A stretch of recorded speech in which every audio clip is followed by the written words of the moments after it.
Hello, everybody, and welcome to another episode of Resilience Talk with Brad Neufeld. Today, we're going to talk about narcissism. That's a big topic. We're going to talk about that because of our guest that's in here today, Madison Frederick. She is a #1 international best-selling author, and you guys are going to love this. I'm so glad you're tuning in. She is the author of Untangle, the Web of Narcissism, From Deceit and Chaos to Finding Your Sanity, and we're going to talk about her book today. This is a #1 bestseller in several different countries, in the U.S., Canada, Australia, and France, in 57 categories. Madison is also a speaker, teacher, and certified master life coach, Reiki master, certified spiritual counselor, and certified emotional freedom technique practitioner, and I want to talk about that a little bit today. Since the age of 20, Madison has been dedicating every decade to upgrading her mindset and has shifted her perspective on life and found peace within herself. She recognizes the need to release past stress, anxiety, self-doubt, and self-sabotage, and that goes for pretty much everybody. That's a lot of the things that are holding us back that we talk about here on the show all the time. She has adapted the lessons that she's learned to help others transform their lives as well, and recognizing the significance of doing all we can to promote healthy brain health through nutrition and to be the optimal best that we can be and help people overcome trauma in their life. Madison, thank you so much for being on here today. Thank you so much. I really appreciate it. Yeah, this is exciting to have you in here today because this is something that I believe it or not, I get a lot of requests, people asking me about this, and here's the expert right here. So please tell us a little bit. Where did this all come from? Tell us just a little bit about your life. What happened to lead you to where you're at right now? Well, part of the reason why when I started writing the book, I wanted to draw attention to what narcissism actually is and what gaslighting is. In 2022, yeah, you hear that term a lot. Yeah, in 2022, Merriam-Webster pointed out that gaslighting was the #1 requested definition for. And in the things that I talk about today, I want to totally make clear that these are based on my experiences and my experiences only. And narcissism, as any of the isms, are not necessarily black and white. There's colors and shades of gray throughout all of it. And my dad was a narcissist, and I didn't even realize it, the name, until I started writing this book. I knew since my early 20s that I was going to write a book. Had no idea what it was going to be about. At one time, I thought my son and I were going to co-author a book, and that didn't work out. But when I stepped into Al-Anon, the 12-step group, is when I really started to understand all of the things that I had gone through my whole life. I knew my dad was controlling. I knew he could never admit he was right. There was always an excuse of why he did or said or whatever. But I didn't understand narcissism until after about 15 years ago or so. My son sent me an email that's actually the first chapter in the book. Yeah, I saw that. Yeah. And the title is Email Bombshell, and it was just that for me. I received the email, and it was as if the rug had pulled out from underneath me because he accused me of being a narcissist. And I was dumbfounded, as you can imagine, receiving that email. And because of that email, I did a little bit of a nosedive and mentally, and didn't do very well. I did what a lot of people do, is try and, I'll just keep busy over doing this other activity and it'll be fine, and so on and so forth. The sad part about it is that I'd already been through therapy many years and did not recognize all of those things. So the value of the book for me has been writing it. The first 1 or 2 drafts were very cathartic for me. And I learned a lot about myself because in Al-Anon was first off, let me back the bus up a little bit. When I went into Al-Anon, the first meeting, I went dragging my heels, kicking and screaming inside. I did not want to go there because my ex-husband was a narcissist and a drinker. And after we got divorced and somebody suggested I go to Al-Anon, I was like, why am Yeah, I going? why? Yeah, I'm not the alcoholic here. But the very first meeting I went to here in Salt Lake, there was a gentleman celebrating getting his 5-year chip. And for those of you who don't know, that recognize or signifies that the person has been sober for that many years. So it's a big deal. So he was telling a story, and I sat way in the back of the room. You know, I don't know. I didn't know if I thought it was going to rub off on me or what. I don't know. But I sat in the back and I was listening to this gentleman speak, and I'm like, I don't understand this because I'm relating to everything he's talking about in his story, and I know I'm not an alcoholic. So what the, Yeah, what's he saying? Yeah. So, somebody approached me afterwards and told me a little bit about why Al-Anon does what it does, and invited me to a meeting the next day in Al-Anon, and that began my journey my official journey of recovery.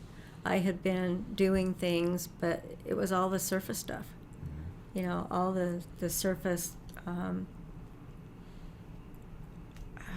recognition that I have. So I learned about enabling codependency and those kinds of issues right off the bat. And I was able to go back then and start dissecting my life and what I'd been doing or hadn't done, what I did or didn't say, and all those kinds of things. And after I received the email is when I would really started digging into why could he think I'm a narcissist?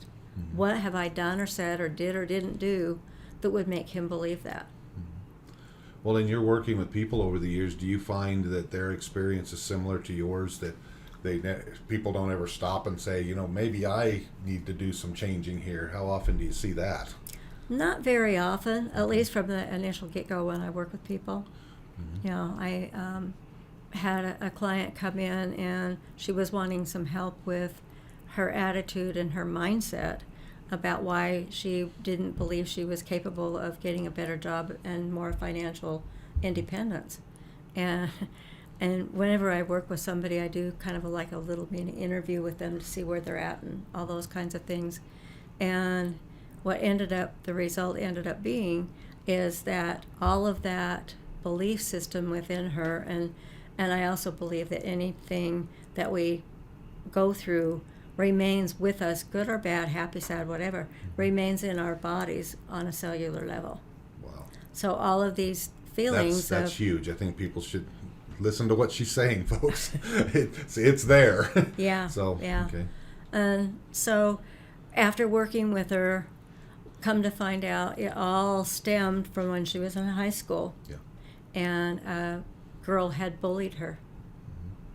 And so we went back through that incident of when she was bullied, and it was a huge relief for her. And then she was able to take a look at some of the other things that have grown out of that belief that she wasn't good enough, smart enough, and all of those enoughs. So yeah. And so you'd made the decision, okay, this is what I'm going to do. What was your first step to taking care of yourself? And do you find that as well, that a lot of people think, well, this is just what I've noticed because I had the same thing happen to me, so I know I love helping people, and to me that was my out. That was my drug of choice. I loved helping people and seeing them go through the transitions and going from where they are to something spectacular, and then after a while I'm all used up and I'm sitting here going, nobody's here for me. Where is everybody? I mean, do you see that a lot? Did people just don't take the time to work on themselves? I think that's part of it, but I think the bigger chunk of that is the awareness. They're not aware of the fact that they need help or in a specific direction. So if your car breaks down and you're non-mechanical such as I am, you look at it and say, well, is it the carburetor, is it this, is it that, or is it something else? And you get those things fixed. But you need to pull back and look and see what caused that malfunction in the first place. Yeah. Did you put enough gas in it? Did you change your oil? Did you go for your yearly checkups or however? Did you do all of those things? And it's the same thing with people. If we don't do self-care, and I'm not talking about taking a bubble bath with, essential oils and all of that kind of stuff, which is great. I was going to say, what? yeah, those things are all great, yeah. But it's still necessary to take a look at yourself and, question, what is it about that? And that's what happened when I had that email. Mm-hmm. So initially when I started writing the book, I thought it was going to be about gaslighting because there's a lot of that going around and it's a buzzword. Yeah. Maybe we can explain that a little bit, but I don't know if most people know what gaslighting is. Sure. Would you mind giving us your interpretation of that? Sure. The word gaslight actually stemmed from a movie in the 1940s that had been made. There was a play before that, and then it became a movie that had Ingrid Bergman, and I can't remember the actor's name, but the purpose of him, he found out that she was inheriting a chunk of wealth from her aunt after her aunt had just passed away. So he married her, and his end game goal was to get that money and take off. Okay. So he started doing things around the house, like turning off the gaslight lights. Okay, so therefore okay. Yeah, and then say, well, they're fine, and he did things in the house to make noise, and of course she heard them, and well, what are you talking about? And the idea was for him to make her feel like and act crazy, so he could put her in an institution and claim her wealth. That is the best definition I've ever heard, Madison. That makes sense now. Yeah. Because I do see that a lot. So thus the narcissism, people are trying to, in a sense, control others. Is that kind of where the term narcissism comes from? Well, I don't know where the term actually, there's a legend about the word narcissism that I think it was a turtle. I don't remember what critter, but there was an animal that went to a pond and saw its reflection. So it was all about that animal. Gotcha. So narcissism and gaslighting quite often dovetail together. Mm-hmm. Not everybody that is gaslit, it isn't necessarily done by a narcissist. It could be a friend, it could be a relative. There's a wide spectrum of that. Mm-hmm. But narcissists, it's all about them. My second chapter of the book is about my dad, and the title of it is He, Himself, and Him. Yeah, I saw that, He, Himself, and Him. So I'm glad you're bringing that up because I was going to bring it up. Yeah. Yeah. Okay. So this was going on. How do people, or what advice can you give to people to help them recognize this, both in themselves and the outside world, that's happening to them? Well, I think people have to be aware of the fact that all of us have narcissistic tendencies. Mm-hmm. All of us. Mm-hmm. That doesn't mean we're a narcissist. Right. But, I tell a story about how when we meet people, we form opinions right off the bat, right? And if someone happens to be very confident, they enjoy what they're doing, all of those kinds of things, if someone meets them for the first time and has a low self-esteem, it can appear to the low self-esteem person, oh, well, they just think they're all that in a bag of chips. Yeah. And they're conceited and they're because it's a way of making ourselves feel not like that. Yeah. Like them. Okay. Yeah. So that's kind of a piece of it. Okay. And throughout history, there's been a lot of world leaders that are narcissists. Mm-hmm. That have actually thought of a plan to dominate people. Not all narcissists do that. Some of their motives are just to make themselves feel better and more important. Right. But when we're talking some of the world leaders like Hitler and some of the others, and it goes back, many years. centuries. Yeah, right. Oh yeah. Marcus Aurelius. I mean, it goes way back. Yeah, but in Hitler's particular case, he actually came up with this plan of how to accomplish world domination. I mean, the Nazi Party wasn't just, voila, it's here. It had been building for many, many years. Yeah. He was rejected or didn't do well in an art school. Oh, really? Mm-hmm. Wow. Yeah. And that was all before he wrote Mein Kampf. Mm.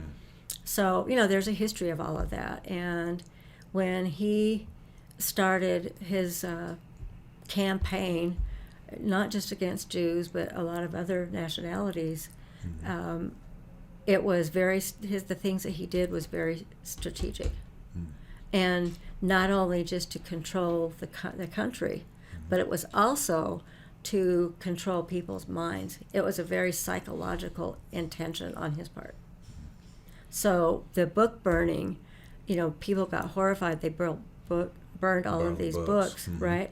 But he did that partially because of the psychological reasons.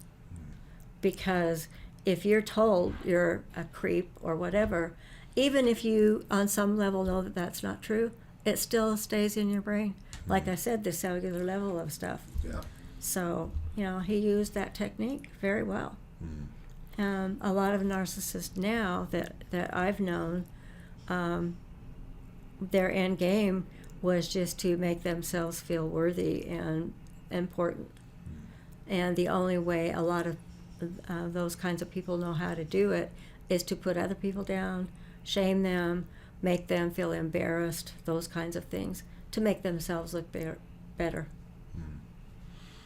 Wow. So what do you suggest that now that a person can recognize it and they see like they're in a relationship, how do they get out of it, or how do they start the process? Because, I mean, obviously to me the easy answer would be just get out. But is there a way of working with it at all? There is. And keep in mind that if you're in a relationship with a narcissist that happens to be a relative, you've got family dynamics coming into play. Yeah, you've got family events and those kinds of things. And you're not going to not be their relative. You don't quit being their niece or their whatever. That stays, that's a fact. But what you can do is take a look at the situation and maybe take a look and see how you reacted and what kind of behaviors you did or said that kept you hooked in. Most people, when they're criticized or whatever, most people go on the attack and get defensive. So the key for me was when I started looking into what narcissism is, and okay, so how did my son come to that conclusion that I am?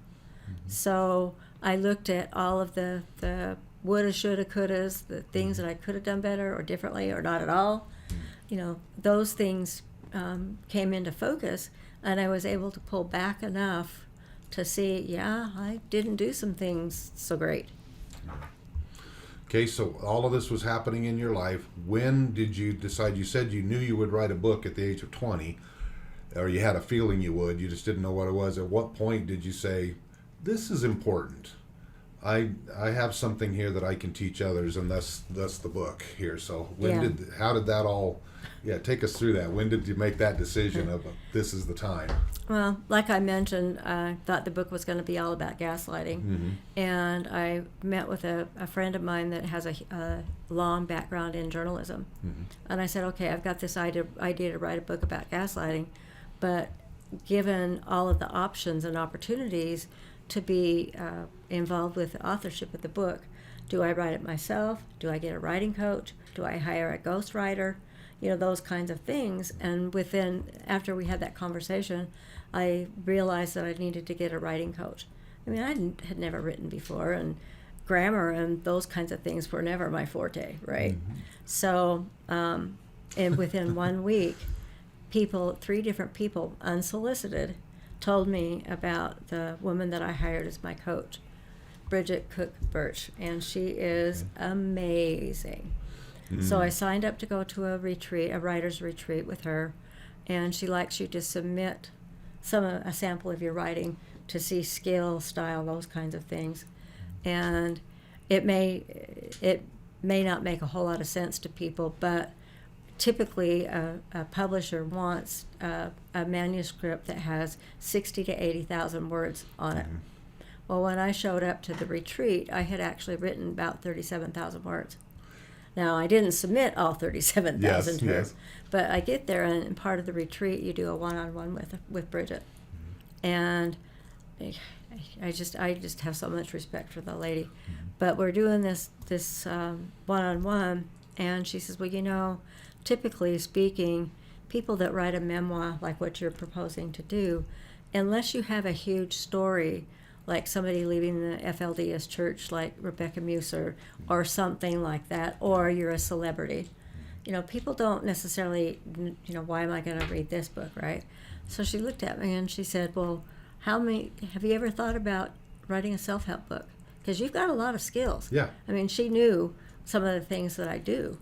And it was like deer in the headlights. I'm like, well, how many words does that take? Yes. Is it going to be like 700 to 800 pages?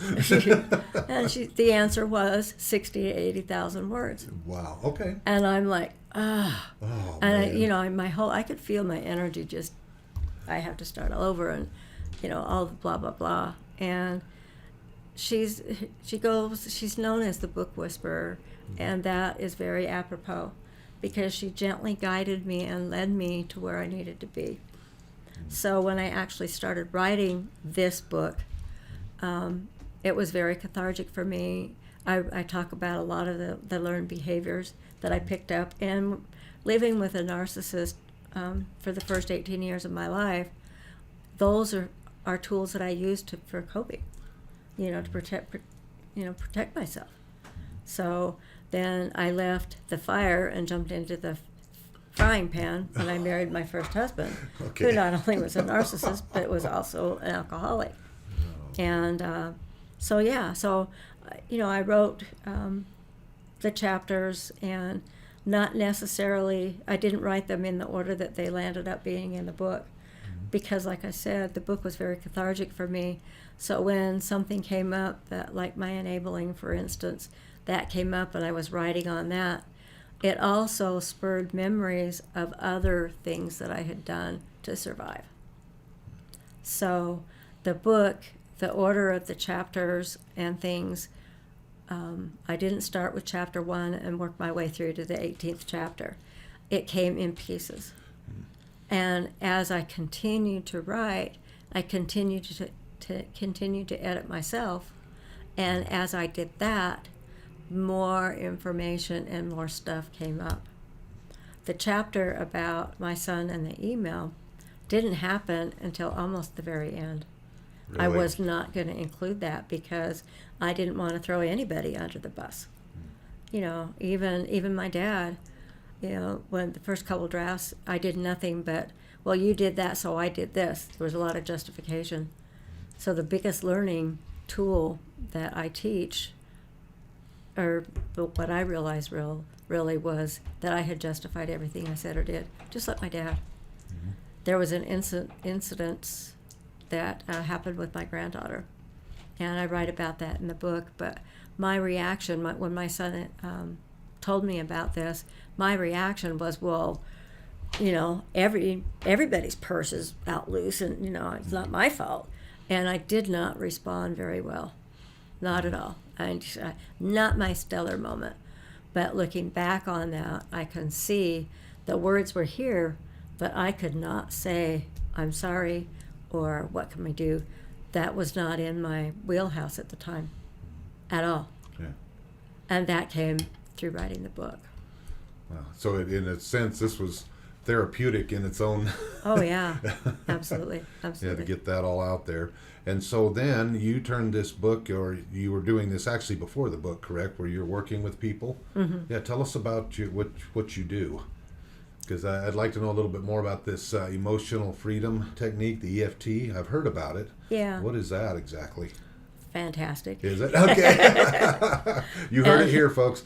It really saved my bacon, truthfully, when I first learned about it. As you know how you get feeds in your Facebook feed and for this, that, and the other. And I saw something that Nick Ortner of the tapping solution fame had written about, and I thought, this is pretty interesting. So I looked into it.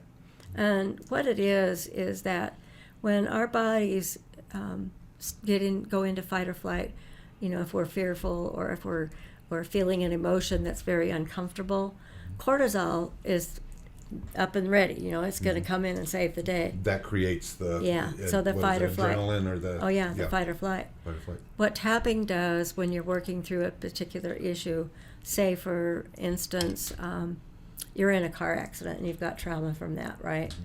So when you think about it, if you haven't done any work on it, when you think about it, that recreates that cortisol. And what happens is you have a mind-body connection with that. And what tapping does is help you kind of relive the situation, but you can reframe it.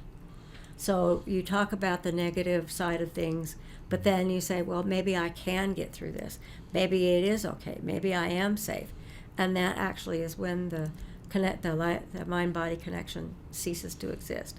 That's not to say that it won't come up again, but for me, anytime it did, it was lesser intensity. And so what recommendations would you have for people? Okay, they see they're in these situations. I mean, obviously they can give you a call, and we'll definitely give information on how they can get a hold of you here before the end of the podcast. Right. So what do you recommend to people when they see it? Do you have them stop and more or less assess? I know we've kind of talked that, stop for a minute and say, all right, what I see this happening, what's the best thing for me to do? Or how do you suggest somebody start getting help for this? There's a lot of information on the internet. There's on YouTube actually. Mm-hmm. A gentleman by the name of Brad Yates has got, I think he's up to like 1,000 videos or some humongous amount, and he takes people through all kinds of different situations. On my website, people have the opportunity to click the download to show specific where the tapping points are, and then I take them through a round on my YouTube channel, which and the subject that I used as a demonstration was about creativity, and how if someone asks you, well, can you create this document or whatever, I'm not creative. I can't do exactly. That. I mean, it feeds into a lot of different things, and I wanted to choose something that was fairly neutral, if you will, so that people could get a taste of what tapping is about. Okay. Yeah, because I'll definitely be researching that for sure, because I know a lot of the trauma that I had growing up. Because I like how you have your certified master life coach and the Reiki master. There was some people that I ran into that because I had severe depression at one time, was very suicidal, and so trust me, I understand what it feels like, how it hurts in every part of your body and everything. Yeah. And when I finally found that alternative source to the other therapies I was getting, it was like, oh my gosh, thank you. Yeah. Thank you to my higher power and everything for leading me to that. Right, exactly. And so the key is, though, would you say that there is help for no matter your circumstances? Oh, absolutely. Absolutely. And in the book, I talk about other things besides EFT tapping. I talk about my journey of learning from John Bradshaw about the inner family systems. So there's a section in there about automatic writing where you can utilize that tool to do some healing from your inner child. There's a ton of resources, and there isn't one road to get to where you're going. Okay. And with the book, the thing that I like about the book, or where I was led to create the book, because a lot of it isn't from me per se, but is that you can take any piece of tool and utilize what works for you. And then sometimes I recommend that people go back, use this as a resource. Yes. And go back through and look at different areas of your life. Not everybody that has been raised by a narcissist or in a narcissistic relationship has sexual abuse. Not everybody has gaslighting. Not everybody has abandonment. Not everybody has estrangement. But the reality is all of those emotions and stressors affect all of us, regardless of what the source of that trauma is.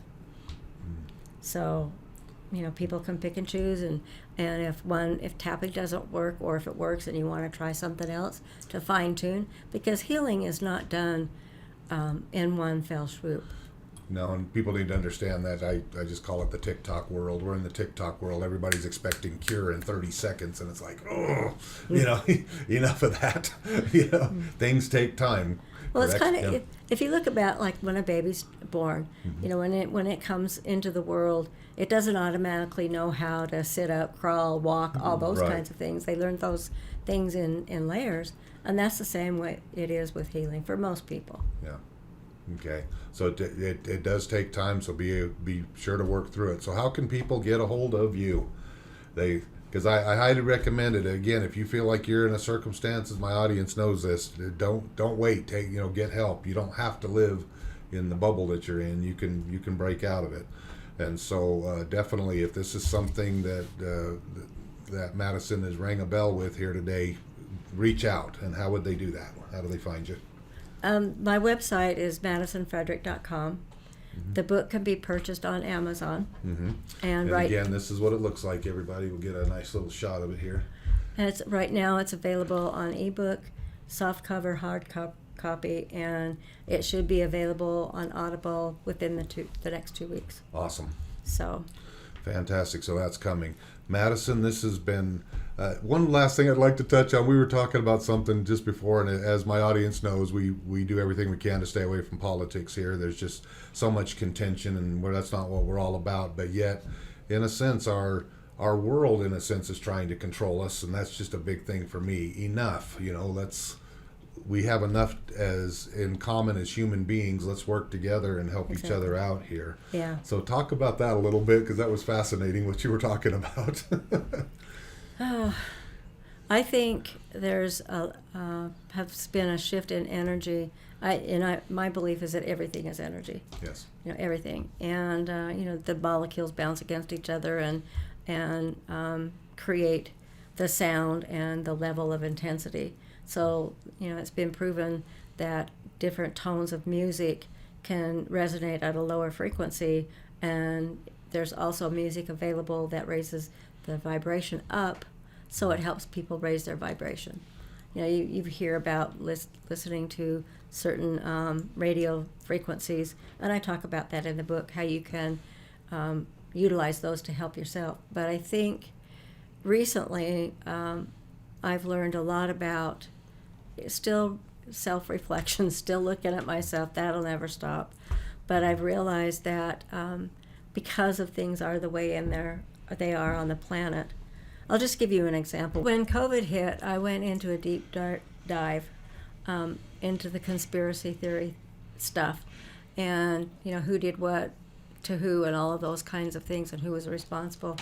And I stayed in there for a couple of weeks at least, and I recognized within myself that energetically I was not doing myself a favor at all. Mm-hmm. So surprisingly enough, how I got out of that was through TikTok.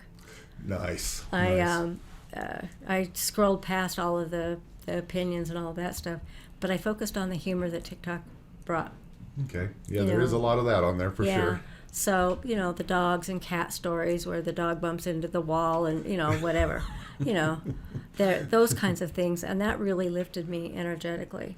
So what I think is important for me that I did in my case is that I've had opinions, and past COVID and look at things that are happening today.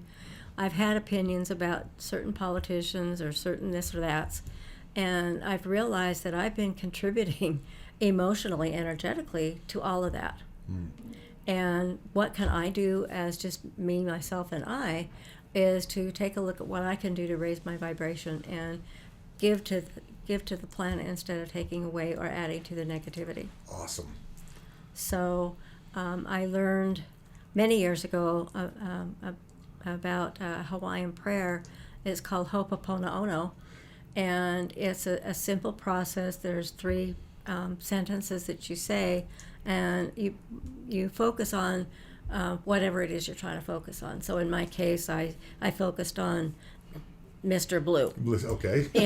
And so I went through the Ho'oponopono, and that is, I'm sorry, please forgive me, I love you, I thank you. And really feel into those words. Set the intention for myself that I want to move past my negative energy against Mr. Blue. And it's surprising. I was like, seriously? That works? Yes. And it obviously did. Yeah. So even though I still have opinions about Mr. Blue and I don't agree with what is or isn't done, I don't have to pack that energy and promote it on the planet anymore. Fantastic. And that's kind of like it is with the things that I've worked on in my book. It's the same thing. I still remember my sexual abuse, but I don't have the angst with it anymore. The emotions are healed. And that's why I wrote the book, to help people have a shortcut. And that's one thing I feel about the book is me reading through it is you're definitely on a mission to make this world a better place. Absolutely. So let's join together. Can we all be as one here? I pray for that. Yeah. Well, you've come to the right place, because that's what we talk about all the time. But no, this is awesome. This is awesome, Madison. Thank you so much. And so, do you have any final thoughts for everyone out there? Again, our guest today is Madison Frederick. She's the author of the book Untangle the Web of Narcissism, From Deceit and Chaos to Finding Your Sanity. And the link to this book is down at the bottom. Get your copy, folks. You don't have to live in the circumstances that you're in. Change your mind. Everything else in your life will change. And I'm sure Madison will validate that for us here. So, please, what are some final thoughts you can leave with people? I think the biggest thing is that when we start looking at ourselves and looking at our character defects, if you will, I don't look at it as a character defect per se. I look at it as life experiences. And we do things that maybe aren't so stellar, and that's okay when we become aware of those things. We can take a look at those and do some work, whatever modality or whatever you use. But the biggest thing is when you do start that process, please, please, please, please be kind to yourself. And don't beat yourself up. Great advice. You just, we're human. We're living a human experience on the planet right now. And cut yourself some slack. Even if you did things or didn't do things or said something or didn't say something, whatever the case may be, cut yourself some slack. Absolutely. Well said. Thank you so much, Madison. Appreciate you coming in today. Yeah, I am so grateful, because the more podcasts or the more speeches I give, the better it is to spread hope. I went through all that stuff, and I believe that my higher power, God, who I choose to call God, put me on the planet to live through all of these things. Yes, I've been through a whole truckload of stuff. But I think it was the purpose is so that I can experience and share the hope that if I can get through all of that crap, anybody can. Yeah, awesome. Well said. So if Madison can do it, you can too. Thank you again. Again, our guest today has been Madison Frederick. She is the author of this awesome book right here, Untangle the Web of Narcissism. You can get your copy. Buy down below here in the link that you see. Also, go to Madison's website. Don't again, if you're feeling these things, don't wait. You don't have to live another day like that. Let the healing begin. It takes some time, as we talk about on here all the time. It takes time.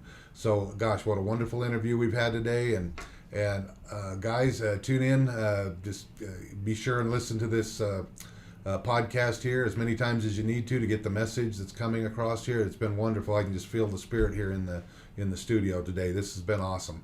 So keep us tuned in here at resiliencetalknetwork.com. Check us out on our website, or if you're watching us on YouTube, be sure and hit the subscribe button and tap on the bell so you'll be able to get even more information as it comes out here. So guys, as always, until we meet again, go for everything that you want in life and make it happen.